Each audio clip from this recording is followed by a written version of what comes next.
잠언 19장 1절입니다. 1절부터 14절까지 계속해서 미련한 자 이야기를 합니다. 어제 그제 말씀 18장도 미련한 자에 대한 이야기를 많이 했는데, 여기서도 미련한 자와 여호와를 경외하는 자, 이게 19장 전체의 이야기입니다.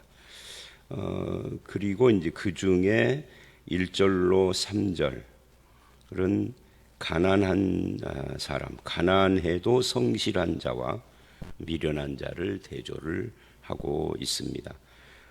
거기에 보니까 가난하여도 성실하게 행하는 자는 입술이 패역하고 미련한 자보다 나으니라. 무엇보다 낫다 하는 이런 표현은 잠언에 굉장히 흔한 표현이죠. 입술이 마음을 반영하는 것을 또 다시 보여주고 있어요.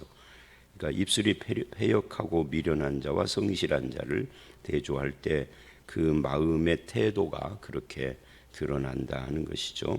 그리고 이 미련한 자는 2절에 보니까, 그러니까 1절은 어떤 전제를 말을 하고 있다면 2절은 그것을 구체적으로 그 행실을 설명하는 그런 내용입니다. 그러니까 이 미련한 자는 지식 없는 소원을 가지고 있는 자죠. 여기서 이 소원은 야망 또는 욕망, 탐욕 이런 것과 관계가 됩니다. 그러니까 야망은 있는데 욕망도 있는데 지식, 즉 분별력은 없다, 그런 이야기예요. 그러니까 분별력이 없이 야망만 큰 사람은 선한 삶을 살 수가 없습니다. 그거는 뭐 당연한 이치인 거죠. 그래서 발이 급한 사람하고 지식 없는 소원을 연결을 시키고 있어요. 올바른 지식에 근거하지 않는 야망, 그리고 발이 급하니까 이게 마음이 급한 거예요. 발이라고 했지만 이 발이 급한 건 마음이 급한 거죠. 마음이 급하다라는 것은 뭔가를 빨리 이루고 싶은 거죠. 그래서 지식은 없고 야망은 크고 마음은 급하고, 그러니까 잘못된 길로 가느니라, 이렇게 말을 하고 있는 겁니다. 그런 의미에서 우리는 1, 2절을 보면서 내가 가지고 있는 이 소원이 혹시 잘못된 탐욕이나 욕망 이런 데서부터 나오는 것은 아닌지 점검을 해야 합니다. 소원이라는 것 자체는 선하고 악하고 이런 것이 없죠. 근데 소원의 내용이 어디서 나온 것이냐에 따라서는 악한 것이 될 수 있고 선한 것이 될 수도 있고, 이 신약에 가보면은 이 소원을 하나님이 우리 마음에 두신다 그래요. 그러니까 하나님이 주신 소원이 있다는 거죠. 내 마음에 두고 행하게 하시는 그 하나님으로부터 비롯된 소원은 선한 것이죠. 그것을 이루어가는 것은 인생의 가치가 있는 것이죠. 근데 그렇지 않고 그 근원이 하나님이 아닌 나의 탐욕, 욕망, 야망 이런 데서부터 나오는 것이면 그건 선한 것이 될 수가 없어서, 그게 이제 미련한 자의 모습이다 하는 것을 1, 2절이 말을 하고 3절까지 그게 연결이 되는데, 이 미련한 자는 이 사람이 미련함으로, 그러니까 미련한 자죠, 자기 길을 굽게 한다. 이 자기 길, 인생의 태도나 방법이나 나의 인생 자체 이런 것을 길이라고 하는 거죠. 그러니까 자기 인생 길을 또는 태도, 방법을 굽게 한다는 것은 정도로 가지 않고 편법. 그러니까 다시 이제 1, 2적으로 연결을 하면 야망은 크고 마음은 급하여 잘못된 길로 가는데 그게 미련하여서 그렇게 자기 인생길을 굽게 간다. 편법을 따라가게 한다는 거죠. 그 결과로 오는 것이 무엇이냐 하면은 여러 가지 어려움들입니다, 인생에. 근데 이 여러 가지 어려움들이 오면은 어떤 일이 벌어지느냐 하면 여호와를 원망한다. 그러니까 자기의 잘못된 미련함과 야망에서부터 굽어진 길을 가놓고 결론적으로 어려움이 오면은 하나님을 원망하는 거죠. 이게 사실은 잘 보면은 잠언이 이렇게 연결해서 이해하기가 참 어렵지만 우리 주변에서 실제로 지금도 많이 일어나고 있는 현상들이에요. 교회 안에서 특히 하나님을 믿는다고 하지만 결국 잘못되면은 뭐 우리가 조상 탓이요, 잘되면 내 탓이다 이러는 것처럼 이 잘못되면은 하나님 탓, 이걸 참 많이. 근데 그 잘못된 길의 출발을 보면은 자기의 소원이 건강하지 않았던 거죠. 그래서 건강하지 않으니까 잘못된 방법을 따랐고, 그래서 오는 거예요. 그래서 어쩌라고요? 그러니까 1절로 3절은 결국은 이 내 욕망을 점검해 봐야, 내 소원이 그 출발점이 어디에 있는가, 절제가 필요하다 하는 거예요. 무조건 소원이 이루어지는 것이 다 축복은 아닌 거죠. 어떤 소원은 이루어져요. 이루어져서 원망은 하지 않지만 대신에 하나님 없는 쾌락에 빠지든 아니면은 방탕방종에 빠지다든지 이렇게 되는 것입니다. 그리고 이제 4절서부터 9절 말씀이 이어져 가는데, 이 4절로 9절, 특히 4절을 보면 이 세상의 현상을 이야기를 하고 있습니다. 재물은 많은 친구를 더하게 하나 가난한 즉 친구가 끊어지느니라. 그러니까 우리가 사는 이 세상의 모습을 지금 말하고 있어요. 이 가난한 자를 멀리하고 부자를 가까이 해라, 이 말이 아니라 세상이 그렇다 하는 것을 말하는 거예요. 이게 사실이죠. 그리고 이것이 7절을 보면 가난한 자는 그 형제들에게도 미움을 받는다. 형제들도 멀리하면 미움을 받는다, 이 말은 멀리한다는 거죠. 가난하면은 이게 세상이라는 거죠. 하물며 친구야 그를 멀리하지 않겠느냐. 따라가며 말하려 해도 없어졌으리라. 그러니까 여기서 무슨 말을 하겠어요? 가난한 자가 하는 말이 뻔한 거죠. 그런데 친구가 됐던 형제가 됐던 가난한 자가 찾아와서 무슨 말을 하려고 그러면 오늘 약속이 있는데 왜 일어나 버리는, 또는 대화를 하다가도 다른 핑계를 대고 이렇게 하는, 이게 정말 이 보면은 제가 잠언 이야기하면 항상 3000년 전 이야기를 몇 번 하는데, 3000년 전에 지금 솔로몬이 썼잖아요. 3000년 전 세상 사람과 3000년 후 우리들의 세상과 똑같아요. 뭐만 다르죠? 그 생활의 편리만 다른 거예요. 지금 과학이 발달해서 기술이 발달해서 편리하게, 뭐 지금은 마이크를 쓰고 그때는 마이크가 없고 이 차이일 뿐이지 인간은 똑같다.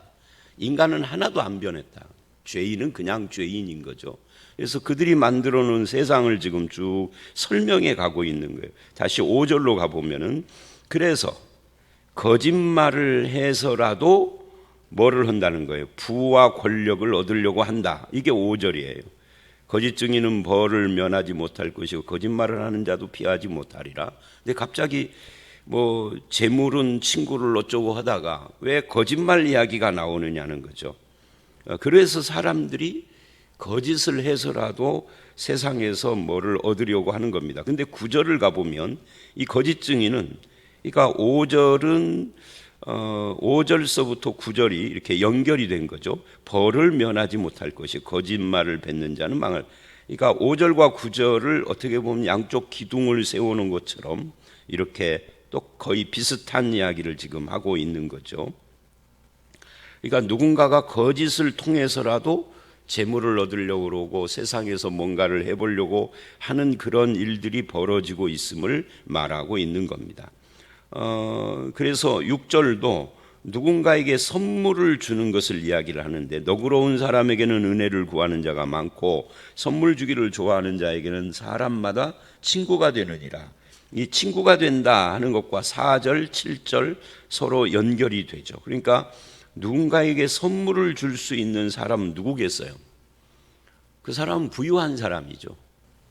그죠? 부유한 사람에게는 사람이 많이 끈다는 것을 4절도 말하고 6절도 말하고 5절에 거짓 증인이 갑자기 끼어들었지만, 그리고 7절도 그 반대쪽 이야기를 지금 하고 있는 겁니다. 부유한 사람이니까 친구도 많고, 여기서 은혜라고 하는 것은 우리가 말하는 하나님의 은혜, 이런 은혜가 아니라 도움을 말하는 거죠. 그러니까 부유한 자에게는 도움을 청하며 또 언젠가는 나에게 도움이 될 것 같아서 친구가 많은 거죠. 사람들이 옆에 많이 끄는 거죠. 그런데 그 부가 없어지면, 그러면 아까 우리가 7절에서 말한 것처럼 따라가며 말을 해도 없어지는 거죠. 이게 세상 모습이니까 4절로 9절은 어떤 선악의 개념을 말하기 전에 이게 세상의 현상을 말하고 있는 겁니다. 그래서 거짓말도 하는 것이고 악착같이 욕심을 부리는 이유도 그래서 그러는 것이고 이렇게 지금 이야기를 하는 거죠. 그러나 8절 지혜를 얻는 자는 자기 영혼을 사랑하고 명철을 지키는 자는 복을 얻으리라. 그러니까 부가 아니라 지혜를 얻는 자에 대한 이야기를 한 겁니다. 그러니까 쭉 잘못된 것을 말한 다음에 8절에 와서 그러나 부, 돈, 물질 뭐 이런 것이 아니라 하나님을 경외하는 지혜, 또는 잠언의 소리가 봤잖아요. 지혜는 항상 하나님을 경외하는 것과 연결될 뿐만 아니라 이 지혜가 하나님 자신을 말하기도 한다는 것. 우리가 잠언 이 10장부터 29장을 해석을 할 때는 항상 잠언 1장부터 9장에서 어떤 단어들을 어떻게 설명을 했었는가를 늘 잊어버리지 말아야 합니다. 이 지혜가 의인화될 때 하나님인 경우가 많아요. 잠언에서는. 또 하나님으로 의인화가 안 됐을 때는 하나님 경외를 말을 하고, 그러니까 부가 아니라 하나님과 하나님을 경외하는 지혜, 이것이 자기 영혼을 사랑하는 자요, 그것이 진정으로 복받은 사람이다 라고 이 문단을 결론을 내린 거예요. 이 8절이 결론적인 이야기인 거죠. 탐욕이 아니라 하나님이다 하는 것을 지금 말하고 있는 거죠. 돈이 아니라 하나님을 경외하는 그런 신앙이다 라고 말을 하는 거예요. 그리고 이제 다시 이 10절은 그러나 우리가 보는 세상은 반대다 하는 이야기를 하죠. 10절은 세상에서는 이 상식에 어긋나는 일들이 종종 벌어진다 하는 것을 보여주어요. 미련한 자가 사치하는 것, 그리고 적당하지 못하다 이 말은 상식에 어긋난다 하는 거죠. 하물며 종이 방백을 다스림이랴. 이게 상식에 어긋나는 거예요. 그러니까 거꾸로 뒤집혔다는 거죠. 종이 방백을 다스리는 것도 거꾸로 뒤집힌 것이고, 미련한 자가 사치하는 것도 이게 바른 것이 아니다, 적당한 것이 아니다. 그러니까 세상의 모습, 이 세상이라는 것을 잠언에서는 이렇게 정의를 하는 거죠. 하나님과 하나님을 경외하는 지혜가 없는 것, 이게 세상입니다. 그 하나님을 경외하는 지혜가 없으니까 미련한 자가 부와 권력을 누리는 세상이 된 거예요. 그걸 10절이 말하고 있는 겁니다. 그러니까 미련하고 어리석고 하나님이 없고 그래서 탐욕이 가득한데, 그런데 돈이 많아 사치하고 돈이 많은 사람이 또 권력도 있는 사람이라 신부는 종 같은 놈인데 권력을 가지고 있는 이런 이 거꾸로 뒤집힌 세상, 이게 잘못된 세상인 거죠. 그리고 11, 12절 분노에 대한 이야기를 합니다. 감정이죠. 그러니까 우리가 보는 세상, 그러니까 하나님을 경외하는 이 지혜가 진정으로 영혼 사랑하고 진정한 복인데 우리가 보는 세상은 뒤집혀 있다, 반대다 하는 것을 10절부터 12절까지 쭉 말하고 있는 거예요. 그러니까 오늘 본문은요, 사실은 1절로 3절 그리고 4절로 9절과 그 10절로 12절이 다 같은 이야기를 하고 있는 겁니다. 8절만 이게 올바른 길이다 말을 하고 있는 거죠. 그래서 뭐라고 하느냐 하면 11절 노하기를 더디하는 것이 사람의 슬기요 허물을 용서하는 것이 자기 영광이니라. 미련한 자의 모습은 노하는 것, 분노, 감정을 조절하는 것을 잘 할 줄 모르고, 더디다 그런 것은 잘 못한다 하는 거죠. 그러니까 잘 못하니까 분노나 이런 것들이 막 드러나고 자기 감정을 마구 표출을 하고 하는데, 그것을 잘 조절하는 사람이 슬기로운 사람이다. 용서, 화를 내기보다는 용서하는 사람이 이것이 영광이다. 그리고 12절 왕의 노함은 사자의 부르짖음 같고 그의 은택은 풀 위에 이슬 같으리라. 여기 왕이라는 것은 힘 있는 자죠. 그러니까 힘이 있는 자가 분노하는 것은 사자가 으르렁거리는 것처럼 사람들을 두렵게 하는데, 그런데 그렇게 하기보다 뭐를 해야 하는 거예요? 힘 있는 자는 은택을 베풀어야 된다. 그러니까 그의 은택은 그러죠. 분노하고 사람들을 두렵게 해서 권위를 세우는 것보다 은택을 베푸는 것이 풀 위에 이슬 같다. 풀 위에 이슬.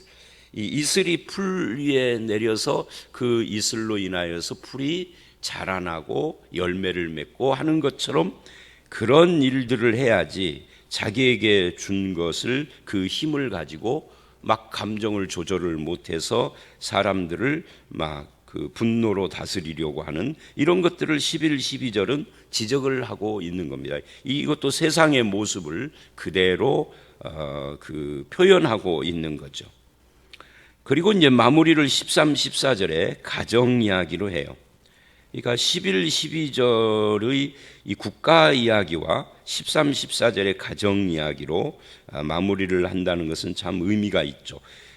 미련한 아들은 그의 아비의 재앙이요, 다투는 아내는, 그러니까 가정에 미련한 미련한 아들과 다투는 아내가 있으면 그 행복할 수가 없겠죠. 이어 떨어지는 물방울이다. 이 말은 계속되는 괴로움을 말하는 겁니다. 그러니까 아들이 미련하면은 부모에게 재앙이고, 다투는 아내, 여자분들은 다투는 아내가 아니라 다투는 남편이겠죠. 다투는 아내는 이어떨어지는, 이걸 계속 이어떨어지니까 그칠 줄 모르는 괴로움을 말하는 거예요. 그러니까 괴로운 거죠. 아무리 부유해도 다툼이 있는 집은 행복하지 않음을 지금 이야기를 하고 있는 거예요. 근데 이제 이것이 우리 주변을 보면 그런 가정들이 참 많이 있을 뿐만 아니라, 이 부유한 자들, 이 재벌급 사람들도 보면은 부부간에 이혼도 많이 하고, 그 이혼이 발표되기까지는 몇 년 동안 그 가정 안에서는 얼마나 지옥 같았겠어요. 그런 일도 있고, 형제들 간에 소송을 하고 뭐 누가 누구를 갈아치웠다는 이야기도 어저께 뉴스에 나오더만요. 그러니까 재벌들이 행복한 건 아닌 거예요. 우리가 돈 없는, 우리가 돈 많은 사람 보면서 야 좋겠다 그러는데 실제로는 아닌 거죠. 그 세상에 가보면. 그러니까 예를 들면 또 어제 뉴스에 어떤 재벌가에서 누가 누구를 형제들끼리 뭐 어떻게 했다. 그래서 뭐가 바뀐 그거 뉴스도 나오고, 또 하나 뭐가 나오느냐면 그 이재용이 프로포폴? 그러니까 그게 뭐 뭔지는 모르지만 아마 마약 일종인가 봐요. 그거를 한 것에 대한 유죄에 대한 이야기가 뉴스에 나왔어요. 근데 그걸 보면서 야, 그래도 여러분은 마약할 마음 있으십니까? 마약이 여러분 앞에 주어지면은 하시겠습니까, 권사님? 어때요? 마약에 맞자도 생각도 안 날 뿐만 아니라 뭐 있어도 할 이유가 없잖아요. 그 우리가 더 행복한 거예요. 이재용이는 왜 마약을 할까요? 모르죠. 모르는데 한 가지는 분명하죠. 마약을 해서라도 괴로움을 이겨야 할 인생에 뭔가 있는 거지. 그것이 뭔지는 모르죠. 다양하겠죠. 돈은 많고 예수는 안 믿고, 그 인생이 돈은 많은데 그래서 펑펑 쓸 수는 있는데 허무한 거죠. 그래서 마약을 했을 수 있고. 근데 여러분은 어쩐지 몰라도 아직까지 저는 인생의 허무까지는 모르겠는데, 허무까지는 앞으로 더 살아봐야 알지만, 근데 이정희는 저보다 한참 어린 놈인데도 마약, 인생이 허무한 것을 그 어린 놈이 알고 있는 거잖아요. 그 불쌍한 인생이에요. 가만 보면 돈만 많을 뿐이에요. 저는 이런 생각도 해봤어요. 그래서 어제 그 뉴스를 보면서 이정희는 우리처럼 이마트 같은 데 자주 갈까? 못 갈 것 같아요. 재벌 회장이 이마트를 가면은 그 이마트 그 음식 코너를 돌면서 그 공짜 시식 그 먹는 거 참 재밌잖아요. 저는 자주는 안 가면 우리 집사람 따라서 어쩌다 가보면 그거 하나씩 먹어봐. 우리 집사람이 자꾸 주면은 먹어보면은 그 공짜라 그런지 맛있더라고요. 이정희는 그런 것도 못할 것 같아. 재벌이라 막 기자들 따라다니는데 시시 코너에서 그걸 어떻게 먹겠어요? 참 재미없는 인생일 것 같아. 그죠? 뭐 이재용이 인생이야 자기 인생인데, 이 본문이 지금 그런 이야기들을 하고 관련이 있다 하는 거예요. 집과 재물은 조상에게서 상속하거니와 슬기로운 아내는, 그러니까 행복은 하나님께서 주시는 거다, 그런 이야기죠. 재산은 지네 아버지한테, 이건희한테, 이건희는 그 누구예요? 이병철한테 재산은 그렇게 물려받는지 몰라도 행복은 하나님이 주시는 거다. 야, 이 14절 말씀이요. 아멘이죠. 슬기로운 아내는 여호와께로 말미암느니라. 이 슬기로운 아내가 행복이죠, 행복. 그죠? 정말 신실한 남편은 하나님이 주시는 거다. 내가 연애했는 그 연애할 때 그 사람한테 눈 꽂힌 것도 하나님께서 주신 마음이야. 그잖아요. 연애했다고 다 결혼하는 것도 아니고. 그러니까 하나님께서 주신 것이다. 그러니 뭐 하라는 거죠? 다시 8절로 가면은 그게 지혜로운 자, 하나님을 경외하는 자, 진정으로 명철한 자, 그것이 진짜 복이고 그것이 자기 영혼 사랑하는 것이다. 이렇게 결론을 내릴 수가 있습니다. 저와 여러분이 이 세상의 현상은 그렇다 할지라도 하나님 앞에서 진정으로 지혜롭고 행복한 그런 성도의 삶을 살아가는 그런 삶을 사시기를 주의 이름으로 축원합니다. 함께 기도하겠습니다. 하나님 아버지, 가난해도 성실한 자와 입술이 패역하고 미련한 자를 대조하는 말씀들을 쭉 보면서 속에 야망이 있지만 선하지 못하고 늘 급한 마음으로 잘못된 길을 가며 그 잘못된 결과를 하나님 원망하는 어리석은 자도 있음을 봤습니다. 이 세상은 부유한 자를 가까이 하려고 하고 가난한 자를 멀리 하려고 하지만 진정으로 부유하고 행복한 것은 자기 영혼을 지키는 자인데 이것은 하나님을 경외하는 지혜자가 얻는 복인 것을 알았습니다. 이어 떨어지는 물방울처럼 늘 다투고 복되지 못한 가정이 아니라 아버지 하나님, 슬기로운 아내, 신실한 남편, 지혜로운 자녀들을 주시는 하나님의 축복을 누리는 그런 성도들이 되게 하여 주시옵소서. 세상은 정말 이 상식에 어긋나는 일들이 너무 많이 일어나지만 하나님을 믿는 자는 늘 하나님의 지혜로 바른 길을 걸어가는 것을 봅니다. 우리로 하여금 그렇게 바른 삶을 살고 여호와께서 주시는 행복을 누리며 주님께 영광 돌리도록 주께서 순간순간 우리 삶을 지도하시고 인도하여 주실 줄 믿사옵고 예수님 이름으로 기도드렸사옵나이다. 아멘.